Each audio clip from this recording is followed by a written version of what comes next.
नमस्कार दोस्तों। आज इस वीडियो में हम बात करेंगे कुछ ऐसे बड़े डेवलपमेंट प्रोजेक्ट्स की जिसकी अप्रूवल सरकार ने कोविड-19 यानी लॉकडाउन के समय दी है, जो पर्यावरण से रिलेटेड है, जिसकी वजह से पर्यावरण बहुत ज्यादा मात्रा में प्रभावित हुई है। दोस्तों, अगर हम कोरोना वायरस का देखेंगे तो इससे पूरा विश्व प्रभावित हुआ है। लोगों की आर्थिक व्यवस्था, अर्थव्यवस्था बहुत ज्यादा प्रभावित हुई है। नौकरियों पे भी भारी नुकसान हुआ है। लोगों की बहुत सारी नौकरियां गई है, लोग बेरोजगार हुए हैं। वहीं दूसरी ओर लाइफस्टाइल में भी बहुत ज्यादा फर्क आया है। लेकिन हम इसका एक पॉजिटिव साइड देखें तो इस महामारी ने एनवायरनमेंट को काफी ज्यादा मात्रा में अच्छा ही दिया है। मतलब उसके लिए काफी ज्यादा पॉजिटिव साबित हुई है। दिल्ली एनसीआर जो एक बहुत ज्यादा प्रदूषित क्षेत्र है, वहां का अगर हम एयर क्वालिटी इंडेक्स देखें तो उसमें 60% की वृद्धि हुई है, यानी इम्प्रूवमेंट आई है। लेकिन सरकार ने कोविड-19 के समय ये जानते हुए कि इतनी सारी बाधाएं चल रही है, ऐसे प्रोजेक्ट्स पर अप्रूवल दिया जो पर्यावरण के लिए एक बहुत बड़ा आपदा के रूप में साबित हुई है। तो आइए आज हम बात करते हैं वे कौन से प्रोजेक्ट हैं जो पर्यावरण के लिए एक आपदा साबित हुई है।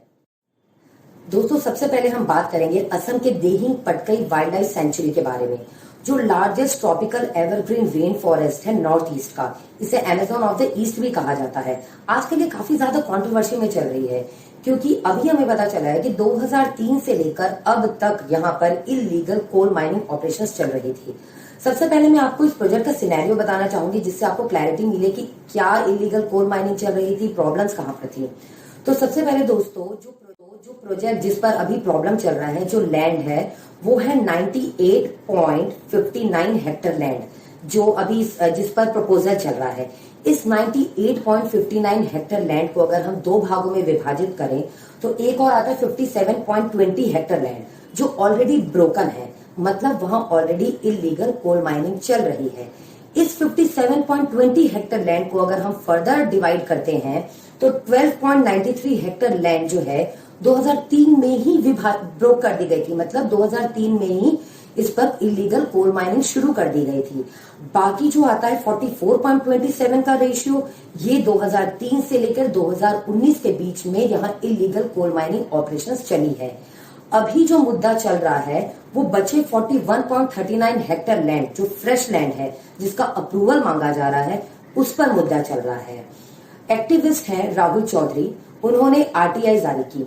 उस आरटीआई की सेल्फ इंस्पेक्शन रिपोर्ट से हमें ये पता चलता है, जिस पर अप्रूवल मांगा जा रहा है, मतलब 41.39 हेक्टर लैंड, इस लैंड में 9 हेक्टर लैंड जो है, इस पर ऑलरेडी कोल माइनिंग चल रही है, ऑपरेशन पर है। ये जो 7 हेक्टर लैंड है, ये लैंड को क्लियर अप किया गया है।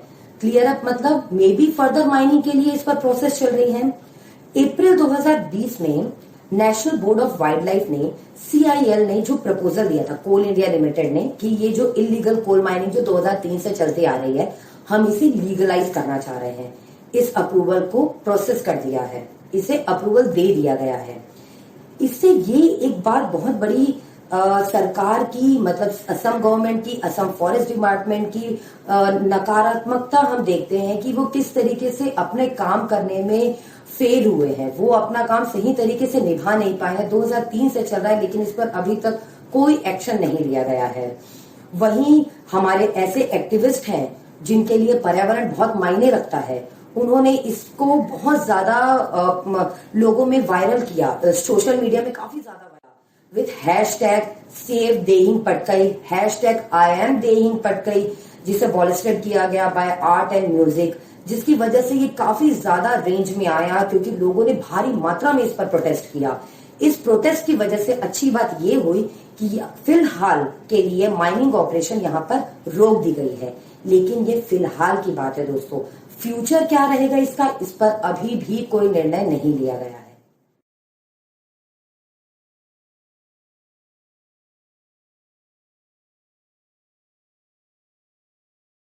अब हम बात करते हैं गोवा के भगवान महावीर वाइल्ड लाइफ सेंचुरी और मॉलन नेशनल पार्क की। ये 8 बायोडाइवर्सिटी हॉटस्पॉट है इन द वर्ल्ड, और वर्ल्ड हेरिटेज साइट में इसका नाम भी आता है। ये एक बहुत बड़ा उसका पार्ट है।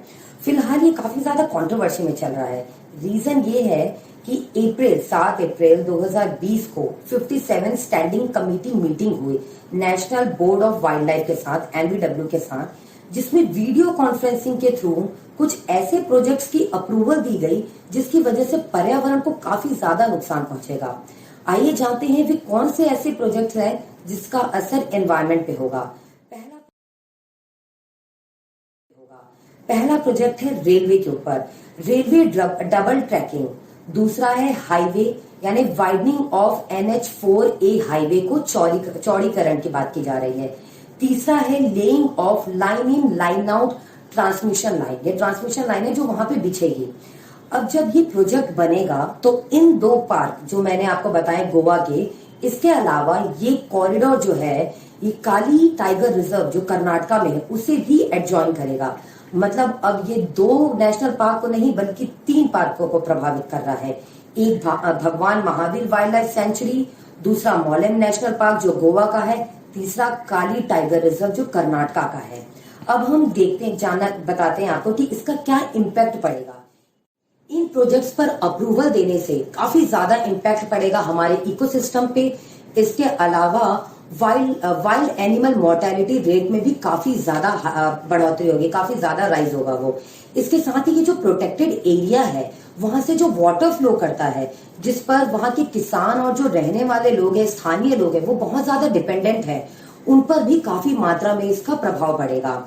इसी वजह से 149 साइंटिस्ट, एक्टिविस्ट, नेचुरलिस्ट, स्टूडेंट्स और बाकी जो प्रोफेशनल के लोग हैं, इन्होंने जून 2020 में minister of environment and social को श्री प्रकाश जावड़ेकर जी को एक लेटर लिखा।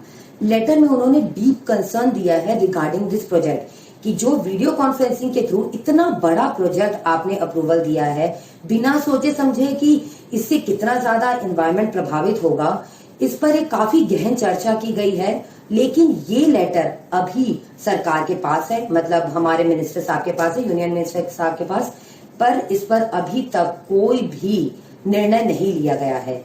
इसका मतलब अभी भी इन पार्क का फ्यूचर अनसर्टेन है। हमें पता नहीं है कि आगे क्या होगा, ये अभी भी खतरे में है। अगर सरकार अपना अप्रूवल वापस लेती है तो इससे काफी ज्यादा वहां के इकोसिस्टम बच सकती है और लोगों पर भी इसका प्रभाव काफी तरीके से कम हो सकता है। अब हम बात करते हैं तमिलनाडु के वेदांतंगल बर्ड सेंचुरी के बारे में। ये थाउजेंड्स ऑफ माइग्रेटरी बर्ड्स का घोंसला है, मतलब उनका घर है, जो अभी काफी विवादों में चल रहा है क्योंकि उनके घर पर लोग अपने मकान बनाना चाहते हैं, उसे कमर्शियलाइज करना चाहते हैं, इंडस्ट्री बनाना चाहते हैं।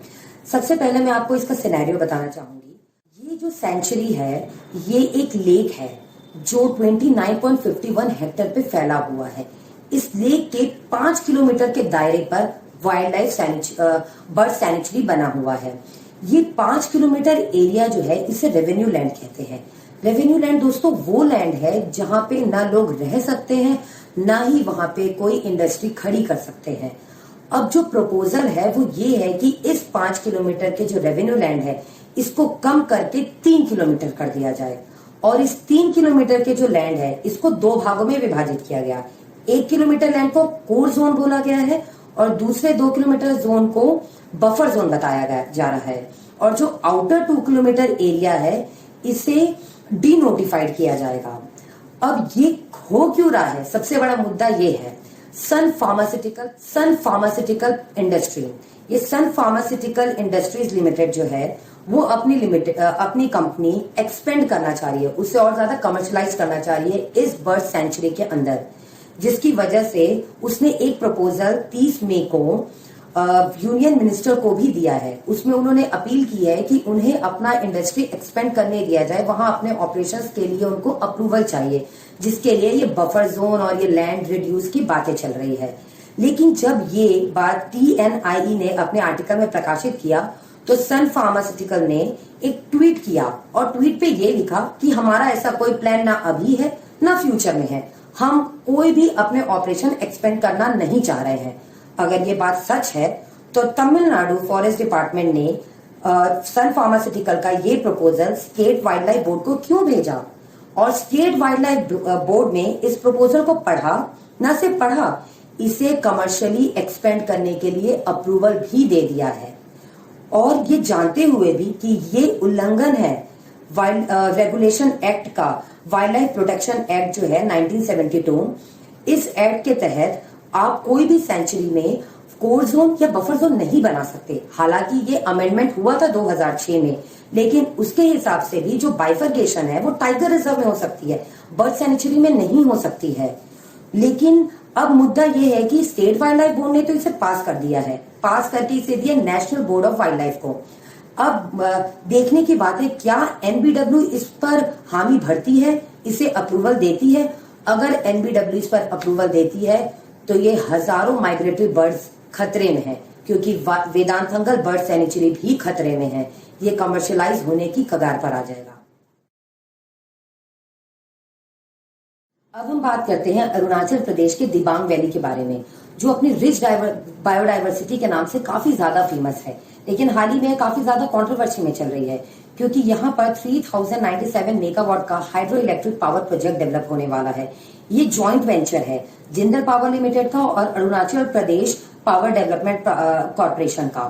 अब इसके बनने से सबसे बड़ा प्रभाव पड़ेगा पेड़ों पर, क्योंकि माना जा रहा है कि 2.7 लाख से 3 लाख तक के पेड़ जो है हमें काटने पड़ सकते हैं। आप समझ सकते हैं कि इससे पर्यावरण पे कितना ज्यादा प्रभाव पड़ेगा।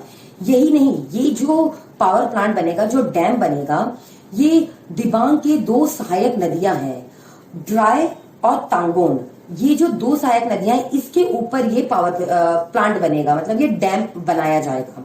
इस डैम के बनने से वहां एक ट्राइब है इदुमिशिमी, ये जो है ये ट्राइब एनिमिस्ट ट्राइब है, जो वहां काफी सदियों से रह रहे हैं। उनके रहने का तरीका अलग है, वो हमारी तरह आम नहीं है, उनका तरीका बहुत अलग है, उनका लिविंग स्टाइल काफी अलग है।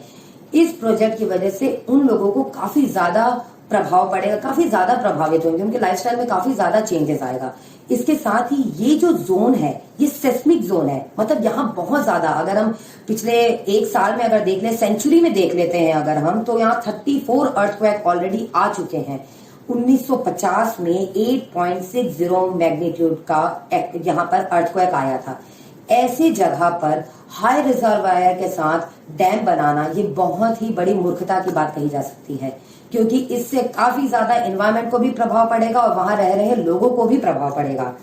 अगर सरकार इस तरह के प्रोजेक्ट्स के लिए हामी भरती है तो ये जो रिच बायोडाइवर्सिटी है, जो अपनी यूनिक कल्चर के नाम से काफी ज्यादा फेमस है, ये खतरे में है।